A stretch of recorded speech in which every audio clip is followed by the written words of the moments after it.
Tele में जितने भी ग्रुप होते हैं उसका एंट्री कैसे करेंगे और उसका लेजर कैसे बनाएंगे उसके पूरे डिटेल में जानेंगे और एक एक एग्जांपल लेकर देखेंगे। तो चलिए शुरू करते हैं। सबसे पहले है बैंक अकाउंट ग्रुप।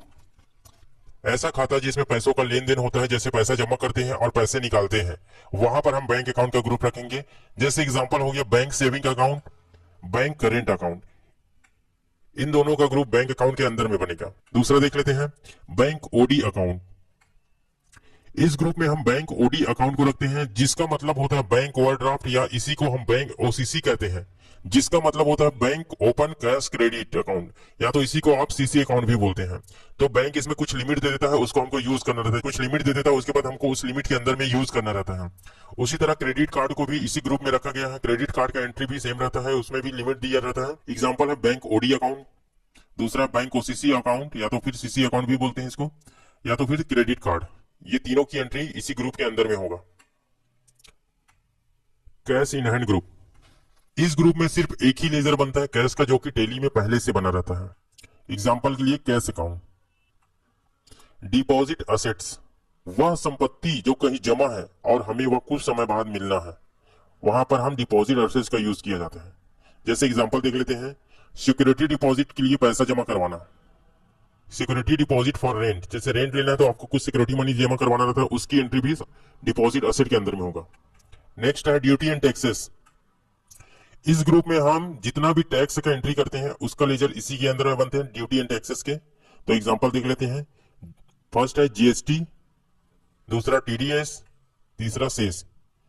अब जहां पर दोस्तों जीएसटी की एंट्री करना पड़ता है वहां पर जीएसटी का करते हैं। जैसे टीडीएस क्या होता है, किसी का हम कमीशन काटते हैं, वहां पर टीडीएस की एंट्री करते हैं, तो वहां पर टीडीएस काटना रहता है, तो हम टीडीएस का लेजर भी ड्यूटी एंड टैक्सेस के अंदर बनाएंगे। उसी प्रकार सेस है। सेस क्या होता है, जितना भी जैसे तंबाकू टोबैको होता है उसके उसमें सेस लगता है, जो नशीला होता है उसमें सेस कर लिखता है, वहां पर हम सेस की एंट्री भी ड्यूटी एंड टैक्सेस के अंदर में रखते हैं। तो नेक्स्ट जान लेते हैं फिक्स्ड असेट्स। फिक्स्ड असेट का मतलब होता है स्थायी संपत्ति। ऐसा संपत्ति जो हम अपने काम के लिए खरीदते हैं या अपने काम आता है, वह बेचने के लिए नहीं होता, उसे फिक्स्ड एसेट बोलते हैं। जैसे एग्जांपल हो गया मशीनरी आइटम, जैसे कोई भी इंडस्ट्री वाले हो गया या तो फिर कोई भी बिजनेस वाले हो गया, वहां अपने कुछ मशीन का लगता है, वहां पर हम मशीनरी आइटम को भी फिक्स्ड एसेट में लेकर टेली में एंट्री करते हैं। दूसरा होता है ऑफिस में होने वाले चेयर, कंप्यूटर आदि, ये सब फिक्स्ड एसेट है। नेक्स्ट है इन्वेस्टमेंट। इन्वेस्टमेंट का मतलब होता है निवेश। इस ग्रुप में अपने प्रॉफिट के लिए इन्वेस्टमेंट करते हैं, उसको लेजर बनते हैं। तो देख लेते हैं सबसे पहले एग्जांपल, जैसे हो गया म्यूचुअल फंड। हम म्यूचुअल फंड में इन्वेस्टमेंट के लिए करते हैं तो उसको लेजर बना सकते हैं। शेयर्स होता है, बहुत सारी कंपनियों को बहुत सारे शेयर लगाते हैं, तो वहां पर भी आप इसकी एंट्री कर सकते हैं। फिक्स्ड डिपॉजिट, एफडी जो होता है वो भी एक इन्वेस्टमेंट के लिए रहता है। एक टाइम हम डालते हैं और वो कुछ समय बाद डबल होकर निकलता है। उसी तरह आरडी अकाउंट होता है, वो भी आरडी का भी इसी के अंदर में कर सकते। नेक्स्ट है इनडायरेक्ट एक्सपेंसेस, जो कि बहुत ही इंपॉर्टेंट है। इसका मतलब होता है अप्रत्यक्ष खर्चे। वह सभी खर्चे जो बिजनेस को चलाने के लिए किया जाता है, या ऑफिस के सारे खर्चे इनडायरेक्ट एक्सपेंसेस के ग्रुप के अंदर में आता है। दोस्तों जहां तक सबसे ज्यादा टेली में इसी का यूज होता है, इनडायरेक्ट एक्सपेंसेस का, क्योंकि जितने भी ऑफिस का खर्चे हो गया, जितने भी बिजनेसमैन है उसके ऑफिस को जो खर्चे होते हैं और जो भी होता है इसी के अंदर रहते हैं, इनडायरेक्ट एक्सपेंसेस के अंदर में। तो सभी का ग्रुप इन्हीं के अंदर में बनता है। तो यहाँ पर एग्जाम्पल देख लेते हैं, जैसे ऑफिस के सारे खर्चे, staff salary, power charges, telephone bill, courier, stationery items और एडवर्टाइजमेंट जो कंपनी के लिए करते हैं, ये सारी की एंट्री इनडायरेक्ट एक्सपेंसेस के अंदर में होता है। नेक्स्ट है डायरेक्ट एक्सपेंसेस। इसका मतलब होता है प्रत्यक्ष खर्चे। वह सभी खर्चे जो मुख्य बिजनेस से जुड़े हुए होते हैं, या वह खर्चे जो बिजनेस को चलाने के लिए किया जाता है, जिसके खराब होने पर आपका मुख्य काम रुक जाता है। तो एग्जांपल देख लेते हैं, जैसे तो उदाहरण देख लेते हैं। जैसे मैं वीडियो बनाने के लिए लैपटॉप का यूज करता हूं, अगर लैपटॉप खराब हो जाए तो मेरा काम रुक जाएगा। यह मेरा डायरेक्ट एक्सपेंसेस हुआ। इसका सबसे ज्यादा यूज मैन्युफैक्चरिंग कंपनी में होता है, जैसे मशीन रिपेयरिंग, इस टाइप से डायरेक्ट एक्सपेंसेस का यूज करते हैं। जहां पर आपका इनडायरेक्ट एक्सपेंसेस नहीं लग रहा है और कोई खर्चा हो रहा है, तो वहां पर डायरेक्ट एक्सपेंसेस यूज किया जाएगा। Loan and advances assets. इस ग्रुप में ऐसा लेजर बनता है जहां हम दूसरे को लोन या एडवांस के रूप में पैसे देते हैं। एग्जांपल है एडवांस पेमेंट। किसी को हम एडवांस पेमेंट करते हैं तो इसी के अंदर में बनेगा लोन एंड एडवांसेस असेट्स के अंदर में। दूसरा loan given to Ramesh. Suppose हम किसी को लोन देते हैं, अपने फ्रेंड को या तो किसी रिश्तेदार को, तो वहां पर हम करेंगे लोन गिवन टू ये। तीसरा है एडवांस इनकम टैक्स। कई लोग क्या करते हैं, पहले से एडवांस इनकम टैक्स पे करके रखते हैं, वहां पर हम इसका यूज कर सकते हैं। चौथा है जीएसटी रिसीवेबल। जो जीएसटी रिसीव होता है उसका भी कर सकते हैं। उसी प्रकार TDS receivable, advance staff salary, जो स्टाफ को सैलरी देते हैं एडवांस में, उसका भी इसी के अंदर में लेजर बना सकते हैं। और यह है लास्ट एडवांस फ्रेट चार्जेस, जो हम भाड़ा देते हैं तो पहले क्या होता है, गाड़ी वाले पहले अपने तेल के लिए पैसा मांग लेते हैं जो काम करने से पहले, तो हम उसको एडवांस के रूप में देते हैं, उसका भी entry loan and advances asset के अंदर में भी डाल सकते हैं। सिक्योर्ड लोन, इस ग्रुप में ऐसा लेजर बनाते हैं जहां हम दूसरे से लोन लेते हैं, जहां उस लोन के बदले कुछ सिक्योरिटी रखना पड़ता है। कोई भी दोस्तों आप लोन लेते हैं जो सिक्योरिटी रखना पड़ता है, उसके एंट्री हम सिक्योर्ड लोन के अंदर में करते हैं। अधिकतर लोन सिक्योर्ड लोन या बिजनेस में जितने भी लोन होते हैं सिक्योर्ड लोन में रहता है, तो आधे से ज्यादा इसी का यूज होता है। तो यहाँ पर हम एग्जाम्पल देख लेते हैं। जो कोई भी बैंक से लिया हुआ लोन, जैसे जो सिक्योरिटी मांगता है उसका है। दूसरा प्रॉपर्टी लोन, प्रॉपर्टी के अगेंस्ट में जो लोन लिया रहता है, प्रॉपर्टी का पेपर रखे रहते हैं इसलिए लोन। तीसरा है गोल्ड लोन। चौथा है होम लोन। नेक्स्ट देख लेते हैं अनसिक्योर्ड लोन।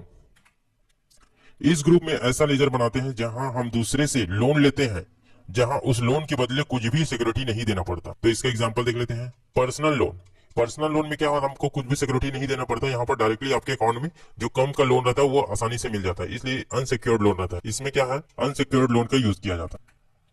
लोन लाइबिलिटीज, इस ग्रुप में कोई भी बैंक से लिया हुआ लोन का लेजर बना सकते हैं, या सिक्योर्ड लोन या अनसिक्योर्ड लोन का लेजर भी इसी ग्रुप में बना सकते हैं। लेकिन हम ऐसा करते हैं तो हमें यह पता नहीं चल पाएगा कि यह सिक्योर्ड लोन है कि अनसिक्योर्ड लोन है। इसलिए इस ग्रुप के अंदर जितना भी लेजर बनते हैं उसको हम सिक्योर्ड लोन और अनसिक्योर्ड लोन के ग्रुप में रखते हैं। दोस्तों लोन लाइबिलिटीज क्या होता है, हम किसी भी बैंक से लोन लेते हैं उसकी एंट्री हम लोन लाइबिलिटीज के अंदर में कर सकते हैं, लेकिन हम इसलिए नहीं करता है क्योंकि हमारे सामने उसका दो सब लेजर होता है, सिक्योर्ड लोन, अनसिक्योर्ड लोन। अगर हम लोन लाइबिलिटी में कर देंगे तब भी सही है, लेकिन हमको वहां पर पता ये नहीं चल पाएगा कि ये लोन लिया है वो सिक्योर है कि अनसिक्योर है। तो हम डायरेक्टली हम सिक्योर अनसिक्योर में डाल देंगे तो हमको पता चल जाएगा कि ये सिक्योर लोन है, ये अनसिक्योर लोन है।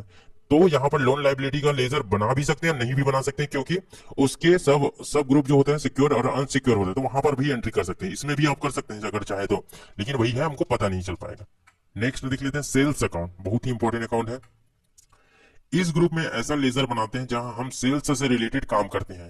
दोस्तों जितने भी सेल्स से रिलेटेड काम होता है सेल्स अकाउंट के अंदर में बनते हैं। जैसे एग्जांपल में देख लेते हैं। एक तो पहला सेल्स अकाउंट बनेगा। दूसरा, कोई भी आपके पास आइटम है वो, जैसे मैं सीमेंट का करता हूँ सीमेंट सेल्स अकाउंट, अब स्पंज करते थे स्पंज सेल्स अकाउंट, कंप्यूटर करते computer sales account, mouse sales account, इस तरह से बना सकते हैं। इंटर स्टेट सेल्स अकाउंट, जैसे हम इंटर स्टेट में माल सेल करते हैं, जैसे हम टेली में क्या करेंगे, इसका लेजर बना देंगे, तो हम जैसे इंटर स्टेट सेल में जाएंगे तो जितने भी इंटर स्टेट सेल हुआ रहेगा वो उसके अंदर में आ जाएगा। उसी तरह within state sales account, same state में है वहां पर सेल किया है वो भी आपको दिख जाएगा, तो इस तरह से बना सकते। तो sales 18% GST, sales 5% GST, sales 28% GST, इस तरह से भी लेजर बनते हैं इसके अंदर में। तो चलिए नेक्स्ट देखते हैं परचेस अकाउंट, ये भी बहुत इंपॉर्टेंट परचेस अकाउंट। इस ग्रुप में ऐसा लेजर बनाते हैं जहां हम परचेज से रिलेटेड काम करते हैं। सेल्स का उल्टा यही है, पहला परचेज अकाउंट, दूसरा सीमेंट परचेज अकाउंट, सेम वही है, हम कुछ आइटम परचेज करते हैं उसका। तीसरा इंटर स्टेट परचेज अकाउंट, चौथा with in state purchase account. Next है सन्ड्री डेटर्स। सन्ड्री डेटर का मतलब होता है देनदार। इस ग्रुप में ऐसा लेजर बनते हैं जहां किसी ने हमसे उधार में माल खरीदा हो और उसके बदले हमें पैसा देना होता है। क्या होता है सन्ड्री डेटर, क्या होता है, हमसे कोई उधारी में माल खरीदा हो, हमारा कंपनी, तो हमारी कंपनी से कोई दूसरे पार्टी है जो माल खरीदा हो, उसकी एंट्री हम क्या करते हैं, उसका ग्रुप क्या बनाते हैं, सन्ड्री डेटर के अंदर में। तो उसको हमको पैसा देना रहेगा, हमसे वो माल खरीदा हो उसके बदले में हमको पैसा देगा, तो वहां पर हम सन्ड्री डेटर का यूज करते हैं। ये देखिए, किसी ने हमसे उधार में माल खरीदा हो, किसी ने हमसे उधार में रुपए लिया हो, जैसे कोई उधारी में पैसा भी लिया है उसका भी एंट्री हम इसी तरह कर सकते हैं।